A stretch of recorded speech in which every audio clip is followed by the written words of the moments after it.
नाथूराम गौड़ चौक पर भारी पुलिस बल तैनात। बीते 24 घंटे में पुलिस के हत्थे चढ़ा एक आरोपी, 2 फरार। बीपी हाई होने की वजह से नहीं हो पा रहा है ऑपरेशन। हालत अभी बनी हुई है नाजुक। निगम कर्मचारियों को पिछले 3 महीने से नहीं मिला वेतन। मांगे नहीं मानने पर 7 जून से करेंगे हड़ताल।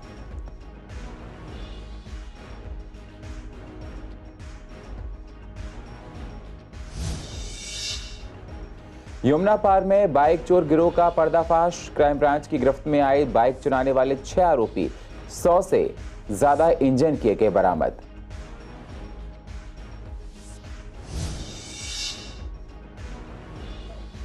दिल्ली सरकार के फंड न मिलने से अधर में लटका वेलकम झील का निर्माण कार्य।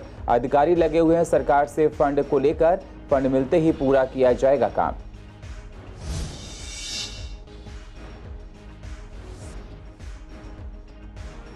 और गांधीनगर पुलिस ने पेट्रोलिंग के दौरान मोबाइल स्नैचर को पकड़ा।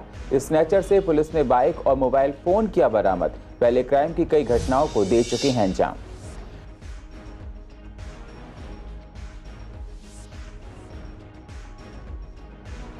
नमस्कार, स्वागत है आप सभी का सीसीएन में। मैं हूं आपके साथ सुनील चौहान। आप होते हैं रूबरू पूर्व दिल्ली की अहम खबरों के साथ। सोमवार सुबह हुई गोंडली चौक पर फायरिंग से अभी इलाके में दहशत का माहौल बना हुआ है। नाथूराम गौड़ चौक पर भारी पुलिस बल तैनात किया गया है। युवक जीतू चौधरी की हालत अभी नाजुक बनी हुई है। परिजनों का कहना है कि हाई बीपी होने की वजह से ऑपरेशन नहीं हो पा रहा है।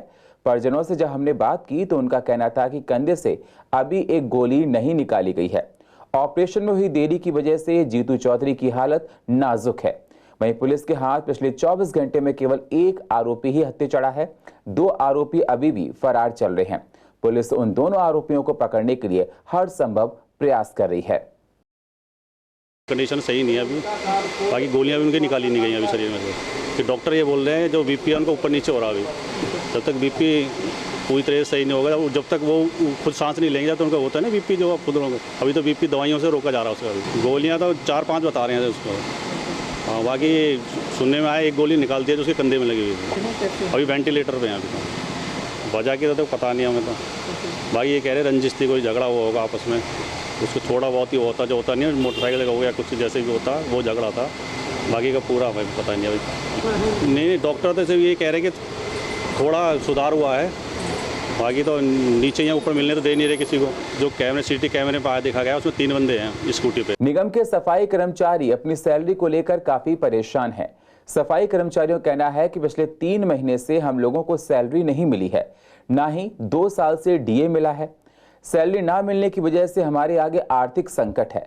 हम लोग अभी कुछ दिन पहले निगम के नए अधिकारी अश्विनी जी से मिलने गए थे, लेकिन उनके पीए से बात हो पाई। अगर हमारी मांगें 7 जून तक नहीं मानी गई तो ठीक, अगर हमारी मांगें 7 जून तक मान ली गई तो ठीक है, नहीं तो 7 जून से हम लोग काम बंद हड़ताल करेंगे। ये सिर्फ आपको बता दें, कर्मचारियों के आगे बहुत सारी परेशानी है। उन्होंने कहा कि हमको वेतन नहीं मिला है और वेतन ना मिलने की वजह से आर्थिक संकट उठाना पड़ रहा है। अभी किसी के भी खाते में नहीं आया है, 1 महीने का भी वेतन नहीं आया है। और कल का हम वाक्य बताते हैं। कल हम सिविक सेंटर गए थे, वहाँ अश्विनी जी जो स्पेशल ऑफिसर बना गए हैं उनसे मुलाकात करने के लिए प्रतिनिधि मंडल हमारा पूरा गया था एमसीडी स्वच्छता कर्मचारी यूनियन का। तो उन्होंने व्यवस्था बताते हुए कहा कि हम फोन कर देंगे, अभी समय नहीं है, उनके पीए ने कहा। तो हम कल नोटिस लगाए आए हैं कि अब हमें एक तनख्वाह नहीं, जितनी भी तनख्वाहें रुकी हुई हैं एक किस्त में हमें चाहिए, एक मुश्त किस्त में। और कल हम नोटिस लगाए 7 जून से पूरी दिल्ली के अंदर काम बंद हड़ताल की जाएगी, जिसकी जिम्मेदारी केंद्र सरकार, दिल्ली सरकार और निगम के अफसरों की होगी। अफवाह है ये कि 1 महीने का वेतन भेज दिया। कोई अभी एक वेतन का क्या, कोई वेतन नहीं आया हमारे पास। सब झूठी बात है। अभी तो हमने जो कल हमने पता करा तो अब वो कह रहे हैं कि सिर्फ लेटर आया, चिट्ठी आई है हमारे पास कि हमने वेतन यहाँ से रिलीज कर दिया है। अभी खाते में किसी के नहीं आया। ये सब झूठी बात है, अफवाह है। अफवाह ये फैलाई हुई है मार्केट के अंदर के सबकी सैलरियां आ चुकी है, तकरीबन 1 महीने की आ गई है। अभी किसी की भी एक सैलरी नहीं आई है। और यही कारण है कि कल स्विच सेंटर पर जाकर के सीधा काम बंद हड़ताल के लिए हमने नोटिस लगा दिया। अब दिल्ली को हम चक्का जाम करेंगे और अब हम जो लाभांश लेंगे वो सारे के सारे लेंगे, क्योंकि ये काम मोदी जी ने किया है। यमुना पार में बाइक चोर गिरोह का पर्दाफाश हुआ है। पूर्व दिल्ली के आनंद विहार में आए दिन बाइक चोरी की वारदातें बढ़ रही थीं।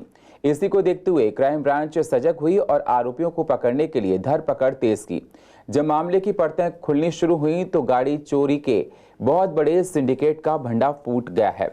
क्राइम ब्रांच की गिरफ्त में 6 आरोपी आए हैं। 2 चोर बाइक चुराया करते थे, एक बाइक चोरी करता था, दूसरा मालिक पर नजर रखता था। इन आरोपियों ने 1000 से ज्यादा बाइक चुराई थी, जो गोकुलपुरी में बाइक को कटवाते थे। गैराज वालों इन्हें काटकर कबाड़ियों में बेच दिया करता था। पुलिस ने इनके पास से 100 से ज्यादा बाइक के इंजन, चैसिस नंबर, इंजन मिटाने के औजार, स्पेयर पार्ट्स बरामद किए हैं।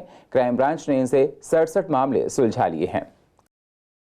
ARSC की टीम कंटिन्यूसली ये मोटर व्हीकल थेफ्ट पे काम कर रही थी। तो ये देख रहे थे कि सूरजमल विहार में पर्टिकुलर जगह पे इनको हॉटस्पॉट मिला। वहाँ पे उन्होंने देखा कि काफ़ी ज़्यादा चोरी हो रही है। जब उन्होंने वहाँ पे टेक्निकल एनालिसिस की तो उससे रिलेटेड और भी जगह पे ऐसी नज़र आया कि कुछ गैंग है कि जो दूसरी जगह पर भी सिमिलर मॉडस ऑपरेंडी से ऑपरेट कर रहा है। एक्सटेंसिव CCTV फुटेजेस कलेक्ट की गई, टेक्निकल एनालिसिस की गई, तो हमने जीरो इन किया। एक अजीम और जावेद नाम के 2 शख्सों पे हमने जीरो इन किया।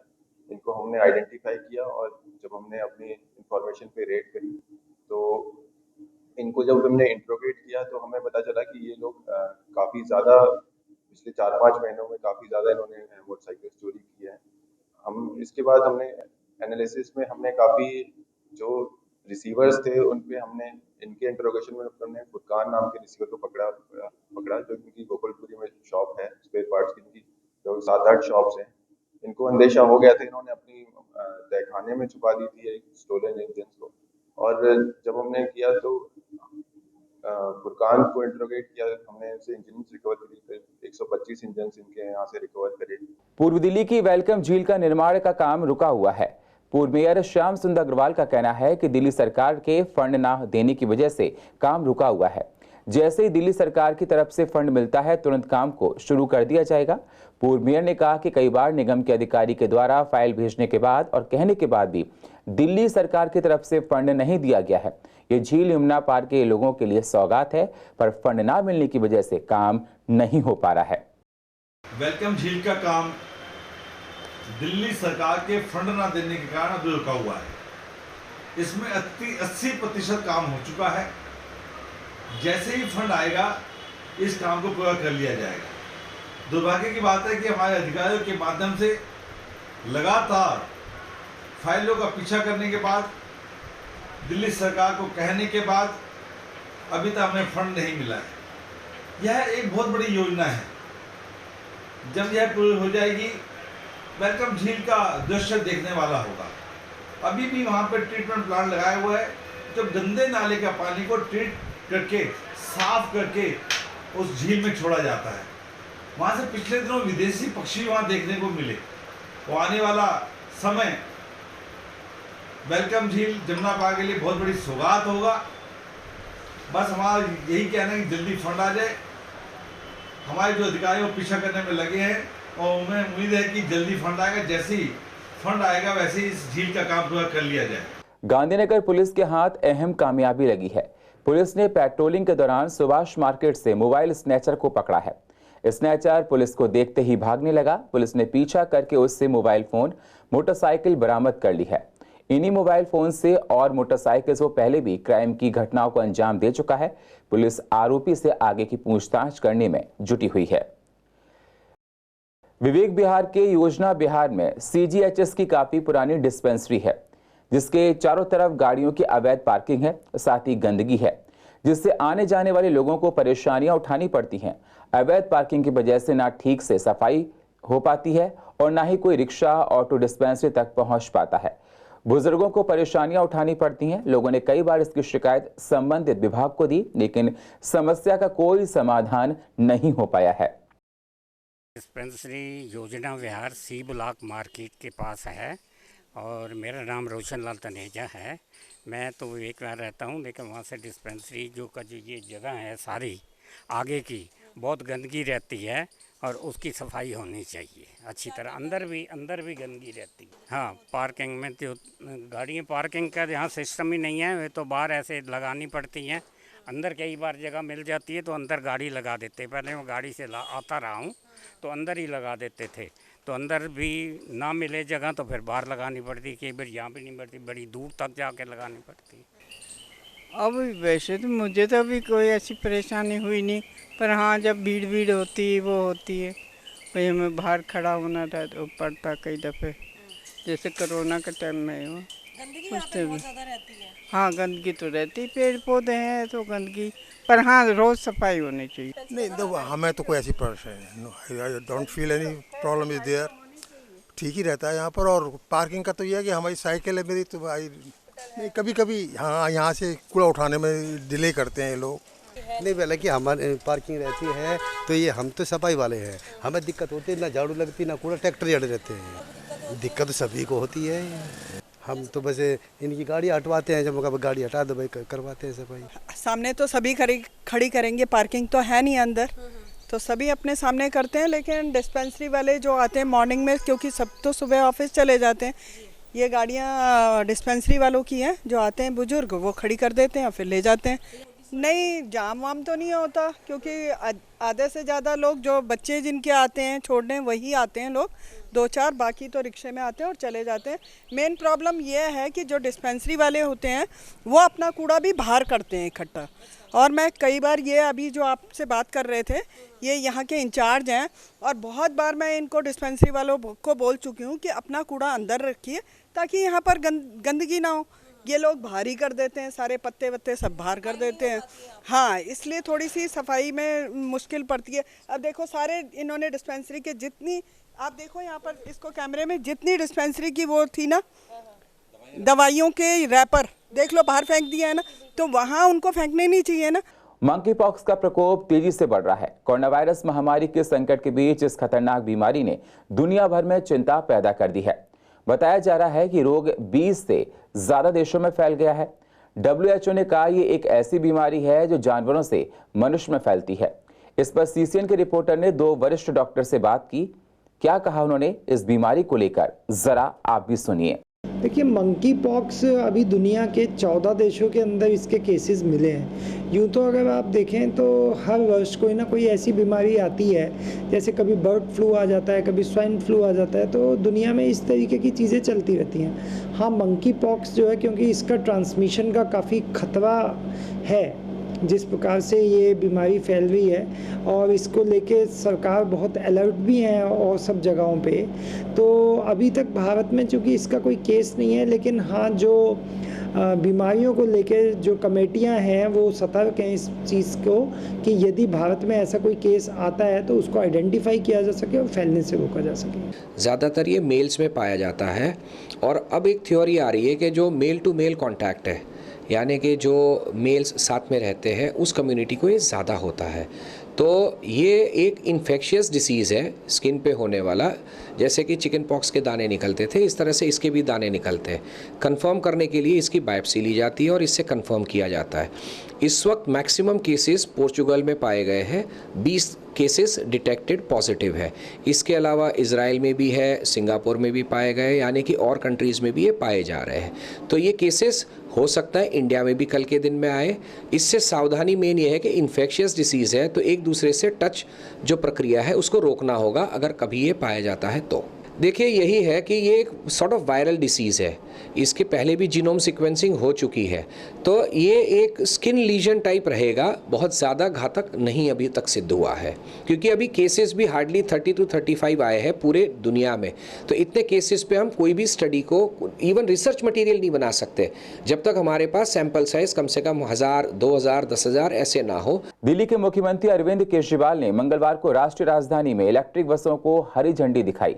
इसकी जानकारी अरविंद केजरीवाल ने ट्वीट करके दी थी और बताया था कि दिल्ली की सड़कों पर 150 इलेक्ट्रिक बसें चलनी शुरू होंगी।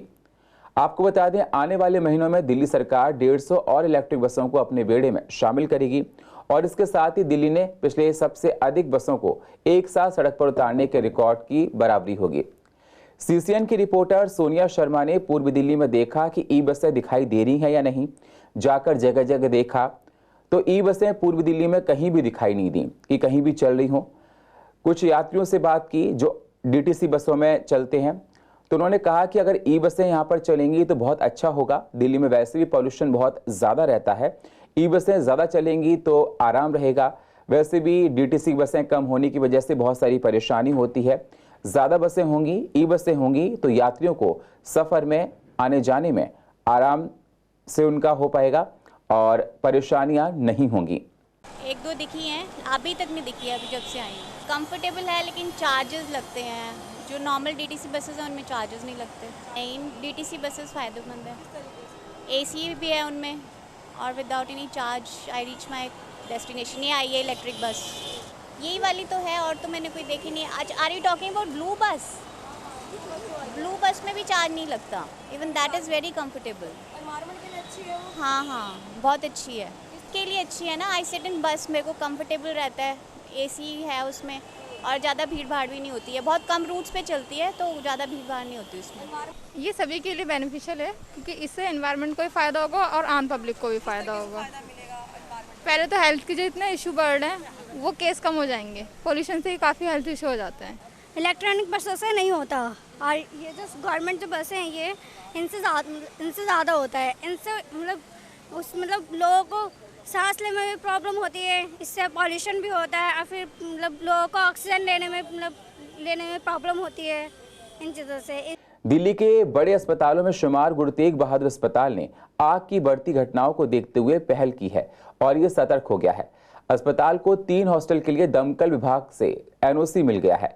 इसको लेकर अस्पताल प्रशासन की ओर से काफी समय से प्रयास किया जा रहा था। दमकल से गर्ल्स और बॉयज हॉस्टल के अलावा जूनियर रेजिडेंस डॉक्टर्स हॉस्टल को एनओसी मिली है।